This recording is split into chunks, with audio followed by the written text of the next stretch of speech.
birthday to His Majesty the King, King Charles III. I don't know, Pete, it's not really... it's not his birthday. It's not his birthday. It's the day that is allocated to the celebration for the King. So happy birthday, Your Majesty.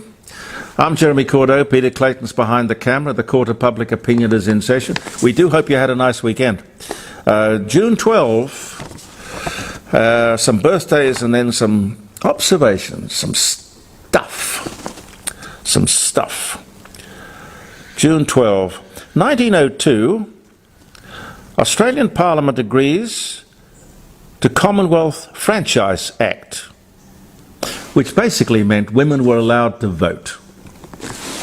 Women were allowed to vote. Female suffrage. That was in 1902. The Constitution was signed here in Adelaide in Chesser Street. I've mentioned it before, lovely old table. It's still there, I think, in what was Chesser Cellars. It was a restaurant, and Primo Kayono had it for years and years and years. Lovely restaurant, famous for its buffet. Anyway, I don't know where Primo is these days, but he was a great restaurateur, and there are not many of them left, if any of them are left in Adelaide. I don't know. World is changing too quickly. 1924, George H.W. Bush, the 41st US President. 89 to 93, and the 43rd US Vice President. 81 to 89, born in Milton, Massachusetts. He died in 2018. Caroline, lovely Caroline, and her dad, Andrew Peacock, attended his inauguration in 1989, but he was born this day in 1924. 2003, Gregory Peck, American actor, To Kill a Mockingbird, Roman Holiday, Guns of Navarone. He played MacArthur. You know, I Will Return, that MacArthur. He dies of bronchial pneumonia at 87. The year was 2003. 1948, in his farewell Ashes tour, this is one for you, Pete. Australian cricket batting maestro Don Bradman records or scores 138 in the first test against England at Trent Bridge.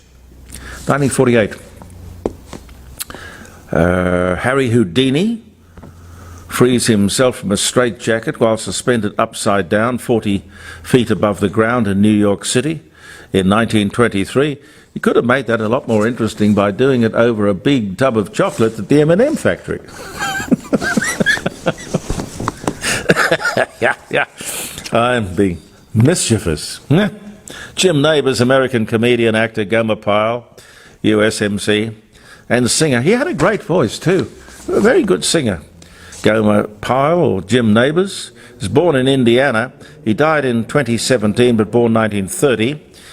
New Amsterdam legally becomes an English colony and renamed New York after the English Duke of York, and England installs a municipal government in New York City. There was a song, wasn't there? Even old New York was once New Amsterdam. 1665. Boris Yeltsin wins the first presidential election in Russia with a 57% vote in his favor. 1991, Al Capone is indicted on 5,000 counts of prohibition and perjury. 1931, but they got him for tax evasion. And 1964, Nelson Mandela is sentenced to life imprisonment in South Africa. Just showing you how fortunes can indeed turn. One more. Russia passes a law banning gay propaganda. 2013. The Lusitania crosses the Atlantic in a record 4 days, 17 hours in 1908. Anyway, if you remember the day for any reason at all, I hope it's been a great day. Or it is going to be a great day. I saw the Prime Minister, Anthony Albanese, a few days back when he was in Vietnam.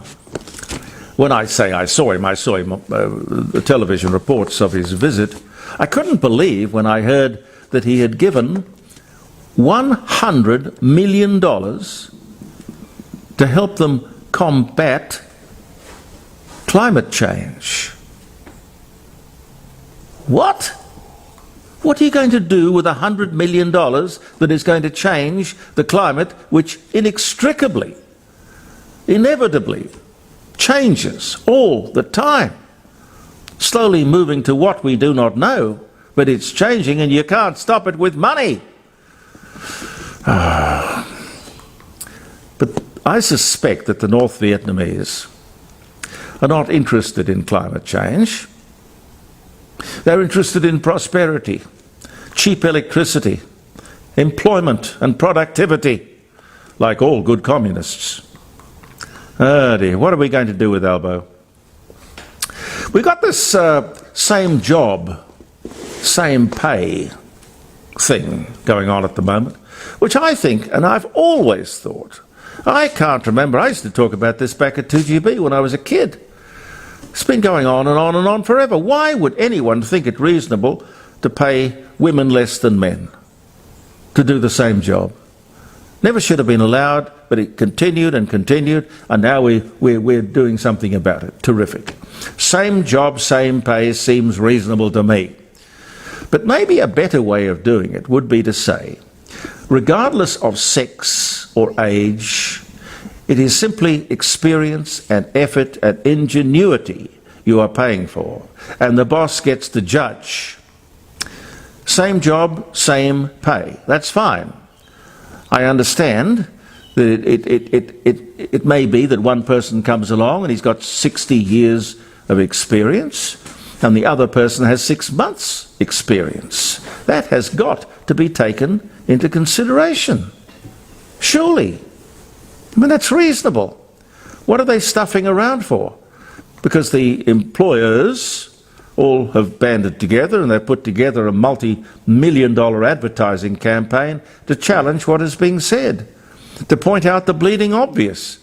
Now, governments and trade unions and others can't be that stupid.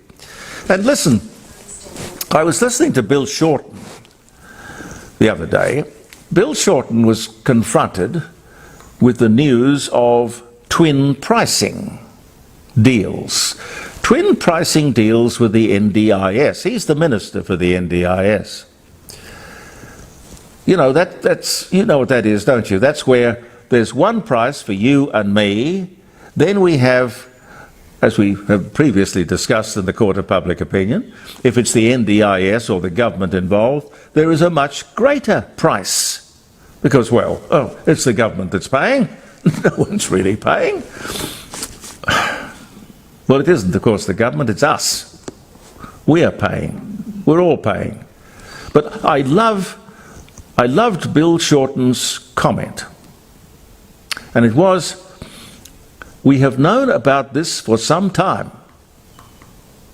And he says, we will do something about it sooner rather than later. Sooner rather than later. Really, Bill? The NDIS is totally out of control, heading towards bankrupting the country, and you're going to do something about a major cause of the billion-dollar blowout sooner rather than later? Amazing. Why in heaven's name didn't these people have the smarts to see this coming a mile off? Pete, I'm going to blow a fluffer valve one of these days. I don't know. The Adelaide Central Market redevelopment. It's going to be huge. Huge. And this, I wonder if they've walked around Adelaide and noticed a lot of the buildings, the office buildings, office towers that are empty.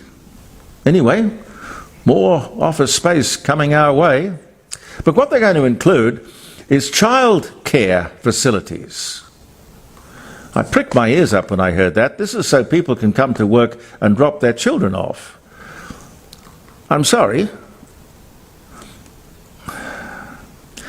that is something for which the developers or the taxpayer really isn't responsible. If we choose to have children, we're responsible for them. We shouldn't have to have them looked after. I don't get that. I can't see why you'd come into this world with that sort of expectation. And here's another one that really confounds me. Within 7 years, the batteries in electric cars are going to become an environmental issue. There are now more than 100,000 EVs on our road, 100,000 used batteries in the environment, and no thought of what to do with them. That is amazing.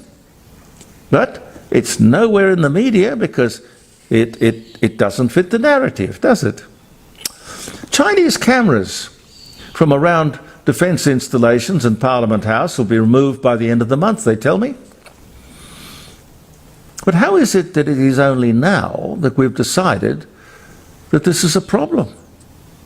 Oh well, 3 cheers for ASIO, I suppose. But I really wonder whether they're going to be able to find a manufacturer other than a Chinese company that makes these surveillance cameras, CCTV cameras, at a price that can be afforded. It'll be interesting. Of course, there's no reason in the world why we can't make them ourselves, except we exported all that kind of industry and intelligence. I saw that Al Pacino, how old do you reckon Al Pacino is, Pete? In his 80s? Yeah, he's 83. 83. He's just become a dad for I don't know how many times. He's got 7 or 8 kids, I think. Al Pacino, 83. A new dad. I love it. Wonderful. Congratulations, Al. Keep it up, if you'll forgive the expression. Now, I've got no desire to put people out of work when I tell you this story or this opinion that I have on the subject. But TV stations, their news services, I think that a television station, its cornerstone is its news service. Everything goes good or bad from the news service. Now, they seem to insist that there have to be 2 presenters at the news desk. I was watching Channel 9 News the other night. I tend to flick around. There, you've usually got 2 people, but the night I was watching, the night I'm talking about, Kate Collins, she was the lady, she was the only one of the 2 who was there, and terrific, all by herself. Now, unless I get accused of hypocrisy, for some years, yes, I did the 6 o'clock news on Channel 7 with Graham Goodings, but I said then, as I say now, that you do not need 2 readers. Really doesn't make any sense to have a tag team. This makes for extra cost and confusion. And when you think back over some of the great news services and news readers, Kevin Crease, John Doherty, Brian Henderson, and of course Melbourne and Brisbane and Perth had their famous news readers as well. Always a single act. But while we're on the subject of news services, another thing I noticed was the finance report. The finance report. Given scant attention, in fact a fraction of a second is what they seem to devote to the subject, it takes time to digest a screen full of information. Is it just a token? It's less than useless if you just whip it on and whip it off and say, we've done finance. Well, no, you haven't. You haven't done finance. Speaking of television, the Channel 10 program, The First Inventors, is being promoted big time. Billed as, I hope I get this right, a groundbreaking new series. Straight-faced. They are rewriting history, ladies and gentlemen. I'm talking to you about I was talking to you about it the other day. It's about the Aboriginals discovering the New World. 60,000 years, yes. But how do we know? Unlike the Greeks and the Romans and other civilizations, some of them go back to before the birth of Christ, obviously. But there were the Aboriginals. But no records. Well, rock paintings, maybe, I guess, but no files, no history, nothing chipped into stone, I don't think. Upon what would the producers of this show base the series, make a documentary? Now, you must have documents to make a documentary. They say Aboriginals understood science, astronomy, the telescope, a sophisticated, robust civilization, irrigation. They led the world. The program's called The First Inventors. Really? Flight? Science? Algebra? Advanced mathematics? Construction? Engineering? Please, what are you saying? Just recognize these people for what they are, a beautiful, simple, tribal folk.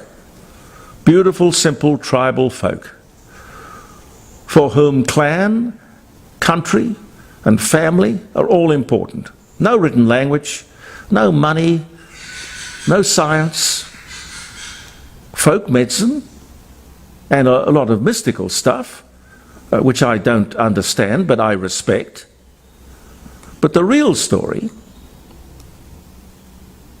I don't know. It's not a documentary. That's all I'm saying. And I mean no malice in saying that. It's a fantasy. I really don't understand it. A call for people to stay to work or stay at work till they're 70. I totally agree with that. With life expectancies today, God knows, why should we stop work at 70? It's only reasonable. We can't afford to have people with great experience out to pasture too early, can we? It's not good for the individual, it's not good for the economy, it's not good for society.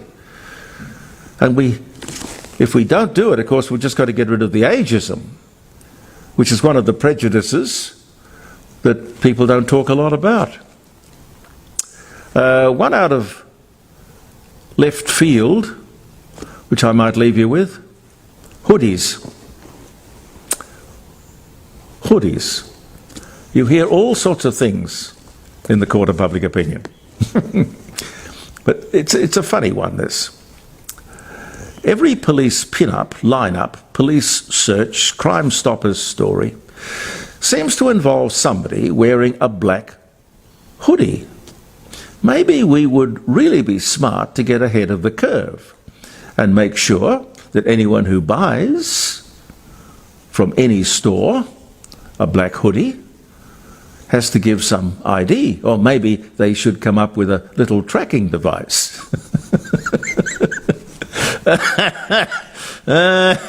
For God's sake, don't put me in charge. Maybe get a little piece of DNA before they leave the shop. Because it seems that all criminals, particularly in the smash and grab world, the choice of garment is the black hoodie. So let's get them before they start their life of crime. Now, I'm not saying that everyone who wears a black hoodie is a criminal, but every criminal seems to have a black hoodie, which is a little bit like tattoos. Oh dear, I don't know. I don't know. I think we might leave it there. We'll see you tomorrow, ladies and gentlemen. I'm Jeremy Cordo. Peter and I will be back. Believe in yourself. Thank you for viewing the Court of Public Opinion. Bless your heart. Bye.